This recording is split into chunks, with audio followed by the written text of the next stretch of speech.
Hello friends and welcome to my channel school maths in seconds. आज हम करेंगे class 10th maths NCERT exercise 1.4 का question number 1। Without actually performing the long division state whether the following rational numbers will have a terminating decimal expansion और a non terminating repeating decimal expansions. So firstly हमारे को जितने भी numbers given है वो सारे के सारे रैशनल है, और रैशनल नंबर्स की दो तरह की ही डेसिमल एक्सपेंशन होती है, या तो टर्मिनेटिंग या फिर नॉन टर्मिनेटिंग रिपीटिंग। इसको चेक करने के लिए हमें डिनोमिनेटर यानी कि q की प्राइम फैक्टराइजेशन देखनी होती है कि वो 2 raise to power n into 5 raise to power m के फॉर्म में है या नहीं। अगर है तो डेसिमल एक्सपेंशन टर्मिनेटिंग है, और अगर नहीं है तो decimal expansion non terminating repeating है। And we have to make sure कि सारे के सारे नंबर्स हमेशा को प्राइम हों। सो फर्स्ट पार्ट 13/3125 यानी कि 13/5 रेज़ टू पावर 5 यानी कि 13/2 raise to power 0 into 5 raise to power 5।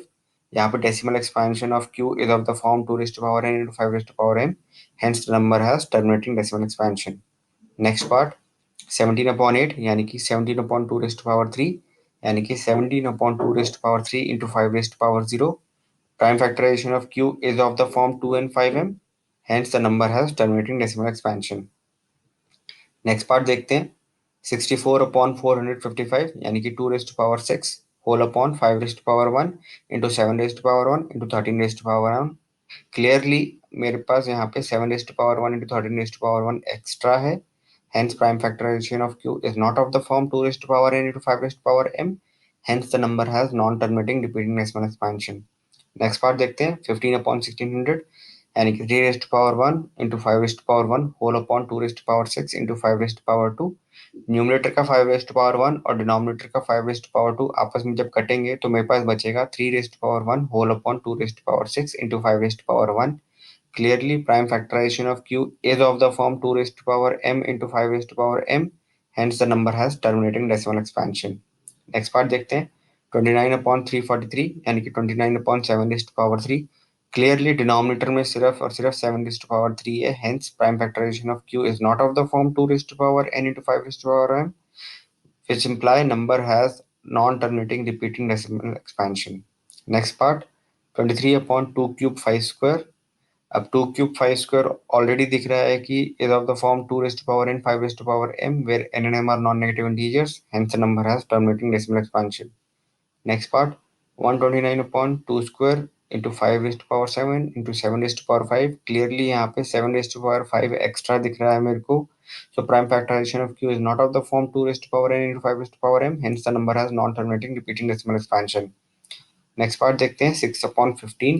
यहाँ पे नंबर को प्राइम नहीं है, सबसे पहले हमारे को को प्राइम करना पड़ेगा। तो 2 raise to power 1 into 3 raise to power 1 whole upon 3 raise to power 1 into 5 raise to power 1।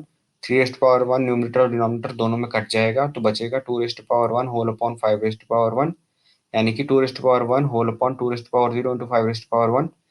तो prime factorisation of q is of the form 2 raised to power n into 5 raised to power m, where n and m are non-negative integers, hence the number has terminating decimal expansion. Next part देखते हैं 35/50 यानी कि 5 raise to power 1 into 7 raise to power 1 whole upon 2 raise to power 1 into 5 raise to power 2। 5 raise to power 1 numerator का और denominator का 5 raise to power 2 आपस में कटेंगे तो बचेगा 7 raise to power 1 whole upon 2 raise to power 1 into 5 raise to power 1। So since prime factorization of q is of the form 2 and 5m, the number has terminating decimal expansion. Next part देखते हैं 77/210 यानी कि 7 raise to power 1 into 11 raise to power 1 whole upon 2 raise to power 1 into 3 raise to power 1 into 5 raise to power 1 into 7 raise to power 1। Numerator और denominator का 7 raise to power 1 cut जाएगा, बचेगा 11 raise to power 1 whole upon 2 raise to power 1 into 3 raise to power 1 into 5 raise to power 1। 3 raise to power 1 extra है मेरे पास। So prime factorization of q is not of the form 2 and 5m, hence the number is not has non-terminating repeating decimal expansion. Thanks for watching.